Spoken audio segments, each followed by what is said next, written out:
ದೇಸಾಯಿ ಅಮೋಘ್ನ ತನ್ನ ಕಾರಲ್ಲಿ ಕರ್ಕೊಂಡು ಎಲ್ಲೋ ಹೊರಟ. Amogh, by the way Desai, ನೀವು ಬೆಂಗಳೂರಿಗೆ ಯಾವಾಗ ಬಂದ್ರಿ? ಇಷ್ಟು ದೊಡ್ಡ ಹೋಟೆಲ್ ಹೇಗೆ ಅಂತ ಕೇಳ್ದ. ಆಗ ದೇಸಾಯಿ, ನಾನು ಆ ಟೈಮಲ್ಲಿ ಮುಂಬೈಯಲ್ಲಿ ತುಂಬ ಸಾಲ ಮಾಡ್ಕೊಂಡ್ಬಿಟ್ಟಿದ್ದೆ, ಹಾಗಾಗಿ ನೀವು ಅವತ್ತು ಕೊಟ್ಟ ದುಡ್ಡನ್ನು ತಗೊಂಡು ಬೆಂಗಳೂರಿಗೆ ಬಂದ್ಬಿಟ್ಟೆ. ಇಲ್ಲಿ ಒಂದು ಸಣ್ಣ ಹೋಟೆಲ್ ನಡೆಸ್ತಾ ವ್ಯಾಪಾರ ಶುರು ಮಾಡಿದವನು ಇವತ್ತು ನಿಮ್ಮ ಎದುರಿಗೆ ಹೀಗೆ ಕೂತಿದ್ದೀನಿ ನೋಡಿ. ಅವತ್ತು ನೀವು ಮಾಡಿದ ಸಹಾಯದಿಂದ ನಾನಿವತ್ತು ಬೆಂಗಳೂರಲ್ಲಿ ತಕ್ಕ ಮಟ್ಟಿಗೆ ಗುರುತಿಸ್ಕೊಳ್ಳೋ ಹಾಗಾಯ್ತು ಅಂತ ಹೇಳ್ತಾ ಅಮೋಘ್ನ ಹೊಗಳೋದಕ್ಕೆ ಶುರು ಮಾಡ್ದ. ದೇಸಾಯಿ ಸುಮ್ಮನೆ ಮಾತಾಡ್ತಿದ್ನೇ ಹೊರತು ಅಮೋಘ್ಗೆ ತಾನು ಎಲ್ಲಿ ಕರ್ಕೊಂಡು ಹೋಗ್ತಿದ್ದೀನಿ ಅಂತ ಹೇಳಲಿಲ್ಲ. ಅಮೋಘ್ ತಕ್ಷಣ, ಅದು ಸರಿ ದೇಸಾಯಿ, ನೀವೀಗ ನನ್ನನ್ನು ಎಲ್ಲಿ ಕರ್ಕೊಂಡು ಹೋಗ್ತಿದ್ದೀರಾ ಅಂತ ಕೇಳ್ದ. ಅದಕ್ಕೆ ದೇಸಾಯಿ, ಅದನ್ನ ಇವಾಗ ಹೇಳಲ್ಲ, ನಿಮಗೊಂದು ಸರ್ಪ್ರೈಸ್ ಇದೆ, ಬನ್ನಿ ಹೇಳ್ತೀನಿ ಅಂತ ಹೇಳ್ತಾ ಅವನನ್ನೊಂದು ದೊಡ್ಡ ಕಾಂಪ್ಲೆಕ್ಸಿಗೆ ಕರ್ಕೊಂಡು ಹೋದ. ಕಾರಿಂದ ಇಬ್ಬರು ಒಟ್ಟಿಗೆ ಇಳಿದು ಒಳಗೆ ಹೋಗ್ತಿರುವಷ್ಟರಲ್ಲಿ ಅಲ್ಲಿನ ಮ್ಯಾನೇಜರ್ ಓಡ್ ಬಂದು ದೇಸಾಯಿ ನೋಡ್ತಾ, ವೆಲ್ಕಮ್ ಸರ್, ನೀವು ಬರ್ತೀರಿ ಅಂತ ನತಾಶಾ ಮ್ಯಾಮ್ ಆಗಲೇ ಹೇಳಿದರು. ಅವರು ನಿಮಗೋಸ್ಕರ ಒಳಗೆ ವೇಟ್ ಮಾಡ್ತಿದ್ದಾರೆ. ಅಲ್ಲಿ ತನಕ ನಾನು ನಿಮ್ಮ ಫ್ರೆಂಡ್ಗೆ ನಮ್ಮ ಕಂಪ್ನಿನ ತೋರಿಸ್ತಿರ್ತೀನಿ ಅಂದ. ನತಾಶಾ ಹೆಸರು ಕೇಳ್ತಿದ್ದ ಹಾಗೆ ಅವನಿಗೆ ಫ್ಲ್ಯಾಶ್ ಬ್ಯಾಕ್ ನೆನಪಾಯ್ತು. ಒಂದು ಸಲ ಅರಸು ಗ್ರೂಪ್ಸ್ ಕಡೆಯಿಂದ ಮೀಟಿಂಗ್ ಅಟೆಂಡ್ ಮಾಡೋದಕ್ಕೆ ಅಂತ ಅಮೋಘ್ ಒಂದು ಹೋಟೆಲ್ಗೆ ಹೋಗಿದ್ದ. ಅಲ್ಲಿಂದ ಬರಬೇಕಾದ್ರೆ ಅವನು ಯಾವುದೋ ಯೋಚನೆಯಲ್ಲಿ ತನ್ನ ಸೂಟ್ ಕೇಸ್ನ ಅಲ್ಲೇ ಮರೆತುಬಿಟ್ಟು ಬಂದಿದ್ದ. ನತಾಶಾ ಆ ಟೈಮಲ್ಲಿ ಅದೇ ಹೋಟೆಲಲ್ಲಿ ಕೆಲಸ ಮಾಡ್ತಿದ್ಲು. ಅಮೋಘ್ ಸೂಟ್ ಕೇಸ್ ಬಿಟ್ಟು ಹೋಗಿದ್ನ ನೋಡಿ ಅವಳು ಅದನ್ನು ತಗೊಂಡು ಅವನ ಕಾರ್ ಹಿಂದೆನೇ ಓಡ್ತಾ ರಸ್ತೆವರೆಗೂ ಬಂದಿದ್ಲು. ಆಗ ರಿಯಲ್ ಮಿರರಲ್ಲಿ ನೋಡಿ ಅಮೋಘ್ ವಾಪಸ್ ಬಂದು ನತಾಶಾ ರೋಡ್ ಸೈಡಲ್ಲಿ ಇವನ್ ಸೂಟ್ ಕೇಸ್ ಹಿಡ್ಕೊಂಡು ಏದುಸಿರು ಬಿಡ್ತಾ ಇದ್ದಿದ್ದನ್ನ ನೋಡ್ದ. ಆಗ ಅವಳು ಪ್ರಾಮಾಣಿಕತೆಯಿಂದ ನಡ್ಕೊಂಡಿದ್ದು ನೋಡಿ ಅಮೋಘ್ ಫುಲ್ ಇಂಪ್ರೆಸ್ ಆಗಿಬಿಟ್ಟಿದ್ದ. ಅವತ್ತಿಂದ ಅಮೋಘ್ ಮತ್ತು ನತಾಶಾ ಇಬ್ಬರು ಒಳ್ಳೆ ಫ್ರೆಂಡ್ಸ್ ಆಗಿದ್ರು. ಇಬ್ಬರು ಹೀಗೆ ಮಾತಾಡ್ತಿದ್ದಾಗ ನತಾಶಾ ತನಗೆ ಒಂದು ಫ್ಯಾಷನ್ ಪ್ರಾಡಕ್ಟ್ಸ್ನ ಕಂಪ್ನಿ ಸ್ಟಾರ್ಟ್ ಮಾಡಬೇಕು ಅನ್ನೋ ಆಸೆನ ಹೇಳಿದ್ಲು. ಅದಕ್ಕೆ ಅಮೋಘ್ 1 ಸೆಕೆಂಡ್ ಕೂಡ ಯೋಚನೆ ಮಾಡಿದೆ ಅವಳಿಗೆ ಆ ಟೈಮಲ್ಲಿ 10 ಲಕ್ಷ ರೂಪಾಯಿ ಕೊಟ್ಟು ಹೆಲ್ಪ್ ಮಾಡಿದ್ದ. ಅವನು ಮಾಡಿದ್ದೊಂದು ಹೆಲ್ಪಿಂದ ಇವತ್ತು ನತಾಶಾ ಒಂದು ಇಂಟರ್ನ್ಯಾಷನಲ್ ಬ್ರ್ಯಾಂಡನ್ನೇ ಕ್ರಿಯೇಟ್ ಮಾಡಿ ಫ್ಯಾಷನ್ ಹಬ್ ಅನ್ನೋ ದೊಡ್ಡ ಕಂಪ್ನಿ ನಡೆಸ್ತಿದ್ದು. ದೇಸಾಯಿ ನತಾಶಾ ಬಗ್ಗೆ ಹೇಳಿದ್ ಕೇಳಿ ಅಮೋಘ್ಗೆ ತುಂಬ ಖುಷಿ ಆಯಿತು. ಅದರಲ್ಲೂ ಫ್ಯಾಷನ್ ಹಬ್ ಅವಳದೆ ಅಂತ ಗೊತ್ತಾಗಿ ಅವನಿಗೆ ನತಾಶಾ ಬಗ್ಗೆ ಹೆಮ್ಮೆ ಅನ್ನಿಸ್ತು.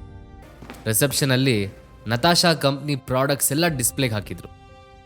ಅಮೋಘ್ ಅದನ್ನೆಲ್ಲ ನೋಡ್ತಾ ಇರಬೇಕಾದ್ರೆ ಅವನ ಹಿಂದಿಂದ ಅಮೋಘ್ ಅಂತ ಕರೆದಿದ್ದ ಸೌಂಡ್ ಆಗಿ ಹಿಂದೆ ತಿರುಗ್ದ. ಅಲ್ಲಿ ಲೀಲಾ ಫ್ರೆಂಡ್ ಭಾನು ಆಶ್ಚರ್ಯದಿಂದ ಅವನು ನೋಡ್ತಾ ನಿಂತಿದ್ಲು. ಓ ಮೈ ಗಾಡ್, ನಿಜವಾಗ್ಲೂ ಇದು ನೀನೇ? ಬಟ್ ನೀನಿಲ್ಲೇನು ಮಾಡ್ತಿದ್ಯಾ? ಇಲ್ಲಿರೋ ಪ್ರಾಡಕ್ಟ್ಸ್ನ ನೀನಂತೂ ಅಫೋರ್ಡ್ ಮಾಡೋದಕ್ಕೆ ಸಾಧ್ಯ ಇಲ್ಲ.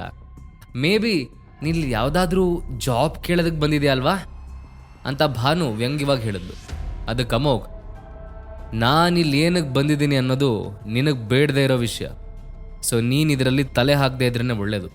ಅದು ಸರಿ, ನೀನು ಇಲ್ಲೇನು ಮಾಡ್ತಿದ್ಯಾ ಅಂತ ಕೇಳ್ದ. ಅದಕ್ಕೆ ಭಾನು ಹೆಮ್ಮೆಯಿಂದ, ನನ್ನ ಗಂಡ ಈ ಕಂಪ್ನಿಲೇ ಕೆಲಸ ಮಾಡೋದು. ನಿನ್ನೆ ಅಷ್ಟೇ ಅವರಿಗೆ ಮುಂಬೈ ಬ್ರಾಂಚಿಂದ ಈ ಬ್ರಾಂಚಿಗೆ ಟ್ರಾನ್ಸ್ಫರ್ ಆಗಿದೆ. ಸೊ ಅವ್ರನ್ನ ನೋಡೋದಕ್ಕಂತ ಬಂದೆ. ಭಾನು, ಯಾರದು, ಏನಾಯ್ತು ಅಂತ ಒಬ್ಬ ವ್ಯಕ್ತಿ ಕೇಳ್ದ.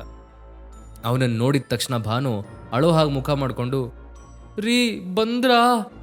ಒಳ್ಳೇದಾಯ್ತು ನೀವು ಬಂದಿದ್ದು. ಇಲ್ಲಿ ಇವ್ನು ಅಮೋಘ್ ಅಂತ ನನ್ನ ಬೆಸ್ಟ್ ಫ್ರೆಂಡ್ ಲೀಲಾ ಗಂಡ. ಆದರೆ ಅವಾಗಿಂದ ಅದೇನೋ ಚಾಲೆಂಜ್ ಅಂತೆಲ್ಲ ಹೇಳಿ ನನಗೆ ಹಿಂಸೆ ಕೊಡ್ತಿದ್ದಾನೆ ಅಂತ ಅಮೋಘನ್ ವಿರುದ್ಧ ಕಂಪ್ಲೇಂಟ್ ಮಾಡಿದ್ಲು. ಭಾನು ನಾಟಕ ನೋಡಿ ಅಮೋಘಂಗೆ ನಗು ಬಂತು. ಭಾನು ಮಾತು ಕೇಳಿದ್ದವಳು ಗಂಡ ಸಿಟ್ಟಲ್ಲಿ, ಏಯ್ ಯಾಕೆ, ಹೆಂಗಿದೆ ಮೈಗೆ, ಏನು ಚಾಲೆಂಜು, ಬಾ ಅದೇನು ಚಾಲೆಂಜ್ ಮಾಡ್ತೀಯೋ ನನ್ನ ಹತ್ರ ಮಾಡು ಅಂತ ಹೇಳ್ದ. ಅದಕ್ಕೆ ಅಮೋಘ್ ಜೋರಾಗಿ ನಗ್ತಾ, ಚಾಲೆಂಜ್ ಮಾಡೋ ಐಡಿಯಾ ಎಲ್ಲ ನಂದಲ್ಲ, ನಿನ್ನ ಹೆಂಡ್ತಿದೆ. ನಾನು ಅವಳಿಗೆ ನೆನಪು ಮಾಡ್ತಾ ಇದ್ದೆ ಅಷ್ಟೇ. ಅಷ್ಟಕ್ಕೂ ನನ್ನ ಹತ್ರ ಚಾಲೆಂಜ್ ಮಾಡೋ ಯೋಗ್ಯತೆ ನಿಮ್ಮಿಬ್ಬರಿಗೂ ಇಲ್ಲ ಬಿಡಿ ಅಂತ ಹೇಳ್ದ. ಅಮೋಘ್ ಮಾತು ಕೇಳಿ ಭಾನು ಗಂಡಂಗೆ ಬೆಜ್ಜಾನ್ ಕೋಪ ಬಂತು. ಅವನು ವೇಗವಾಗಿ ಬಂದು ಅಮೋಘನ್ ಕಾಲರ್ ಹಿಡ್ಕೊಂಡು ಹೊಡೆಯೋದಕ್ಕಂತ ಕೈ ಎದ್ದ. ಆದರೆ ಅಷ್ಟರಲ್ಲಿ ಅಲ್ಲಿಗೆ ಬಂದ ದೇಸಾಯಿ ಮತ್ತು ನತಾಶಾ ಇಬ್ಬರು ಈ ಸೀನ್ ನೋಡಿ ಒಟ್ಟಿಗೆ ಸ್ಟಾಪ್ ಇಟ್ ಅಂತ ಜೋರಾಗಿ ಕೂಗಿದ್ರು. ಮಿಸ್ಟರ್, ಈಗಲೇ ಆಫೀಸಿಗೆ ಹೋಗಿ ಅಲ್ಲಿ ನನ್ನ ಸೆಕ್ರೆಟ್ರಿಗೆ ನಿನ್ನ ರೆಸಿಗ್ನೇಷನ್ ಕೊಟ್ಟು ಮನೆಗೆ ಹೋಗ್ತಿರು ಅಂತ ಆರ್ಡರ್ ಮಾಡಿದ್ಲು. ನಂತರ ಅವಳು ಅವನ ರಿಯಾಕ್ಷನ್ಗೂ ವೇಟ್ ಮಾಡಿದೆ ಡೈರೆಕ್ಟಾಗಿ ಅಮೋಘ್ ಹತ್ರ ಬಂದು, ಅಮೋಘ್ ಎಷ್ಟು ವರ್ಷ ಆಗಿತ್ತು ನೀನು ನೋಡಿ, ಹೇಗಿದ್ಯಾ ಅಂತ ಖುಷಿಯಿಂದ ಕೇಳಿದ್ಲು. ಅಮೋಘ್ ನತಾಶಾ ಖುಷಿಯಿಂದ ಶೇಕ್ ಹ್ಯಾಂಡ್ ಮಾಡ್ತಾ ಇಬ್ಬರು ಮಾತಾಡ್ತಾ ಅಲ್ಲಿಂದ ಹೊರಟರು. ನತಾಶಾ ಸ್ವಲ್ಪ ಎಮೋಷನಲ್ ಆಗಿ, ಇದೆಲ್ಲ ನಿನ್ನಿಂದಾನೇ ಆಗಿದ್ದು ಅಮೋಘ್, ನೀನು ಆ ಟೈಮಲ್ಲಿ ಹೆಲ್ಪ್ ಮಾಡಲಿಲ್ಲ ಅಂದಿದ್ರೆ ನಾನು ಇದು ಯಾವುದನ್ನು ಅಚೀವ್ ಮಾಡೋದಕ್ಕೆ ಆಗ್ತಿರ್ಲಿಲ್ಲ. All thanks to you. ಹಾಗೆ ನಿಂಗೊಂದು ಸರ್ಪ್ರೈಸ್ ಇದೆ, ನಾನು ನಿನಗೆ ಇನ್ನೂ ಇಬ್ಬರನ್ನ ಮೀಟ್ ಮಾಡಿಸ್ಬೇಕು ಅಂತ ಅನ್ಕೊಂಡಿದ್ದೀನಿ, ಬಾ ನನ್ನ ಜೊತೆ ಅಂತ ಅವನ ಕೈ ಹಿಡ್ಕೊಂಡು ಅಲ್ಲಿಂದ ಹೊರಗಡೆ ಹೊರಟ್ಲು. ದೇಸಾಯಿ ಮತ್ತು ನತಾಶಾ ಇಬ್ಬರು ಅಮೋಘನ್ ಕರ್ಕೊಂಡು ಒಂದು ಐಷಾರಾಮಿ ಬಾರ್ಗೆ ಬಂದಿದ್ರು. ಅವರಿಬ್ಬರು ತನ್ನನ್ನು ಅಲ್ಯಾಕೆ ಕರ್ಕೊಂಬಂದಿದ್ದಾರೆ ಅಂತ ಅಮೋಘ್ಗೆ ಅರ್ಥ ಆಗಿರಲಿಲ್ಲ. ಅವನು ಜಸ್ಟ್ ಅವ್ರನ್ನ ಫಾಲೋ ಮಾಡ್ತಾ ಹೋದ. ಅವರಿಬ್ಬರು ಬಾರಿನ ವೇಟರ್ ಹತ್ರ ಏನೋ ಹೇಳಿ ಅಮೋಘನ್ ಕರ್ಕೊಂಡು ಒಂದು ಪ್ರೈವೇಟ್ ರೂಮಿಗೆ ಹೋದರು.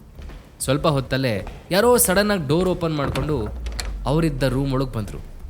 ಅಮೋಘ್ ಯಾರು ಅಂತ ತಿರುಗಿ ನೋಡಿದ ತಕ್ಷಣ, ದಿನೇಶ್, ಚೇತನ್, ನೀವುಗಳೇನೋ ಮಾಡ್ತಾ ಇದ್ದೀರಿ ಇಲ್ಲಿ ಅಂತ ಕೇಳ್ತಾ ತಕ್ಷಣ ಎದ್ದು ಅವರಿಬ್ಬರನ್ನೂ ಗಟ್ಟಿಯಾಗಿ ಹಗ್ ಮಾಡ್ದ. ಅವರಿಬ್ಬರು ಅಮೋಘ್ ಅರಸು ಮ್ಯಾನ್ಷನಲ್ಲಿದ್ದಾಗ ಅವನ ಬಾಡಿ ಗಾರ್ಡ್ಸ್ ಆಗಿದ್ದವರು. ಅಮೋಘ್ ಸಂತೋಷದಿಂದ, ನಿಮ್ಗಿನ್ನೂ ನಾನು ನೆನಪಿದ್ದೀನಾ, ನಾನೆಲ್ಲೋ ಮರ್ತು ಬಿಟ್ಟಿರ್ತೀರಿ ಅಂತ ಅನ್ಕೊಂಡಿದ್ದೆ ಅಂತ ಹೇಳ್ದ. ಅದಕ್ಕೆ ದಿನೇಶ್, ಅದು ಹೇಗೆ ನಿಮ್ಮನ್ನು ಮರೆಯೋಕ್ಕಾಗತ್ತೆ ಅಮೋಘ್ ಸರ್, ನಮ್ಮಮ್ಮಂಗೆ ಆಪರೇಷನ್ ಮಾಡಬೇಕು ಅಂದಾಗ ಲಕ್ಷಾಂತರ ರೂಪಾಯಿ ಬಿಲ್ಲನ್ನು ನೀವೇ ಕಟ್ಟಿದ್ರಿ, ಅವಳ ಜೀವನ ಉಳಿಸಿದ್ರಿ. ನಾನು ನಮ್ಮಮ್ಮ ನಿಮ್ಮನ್ನು ನೆನೆಸ್ಕೊಳ್ದೇ ಇರೋ ದಿನಾನೇ ಇಲ್ಲ ಸರ್.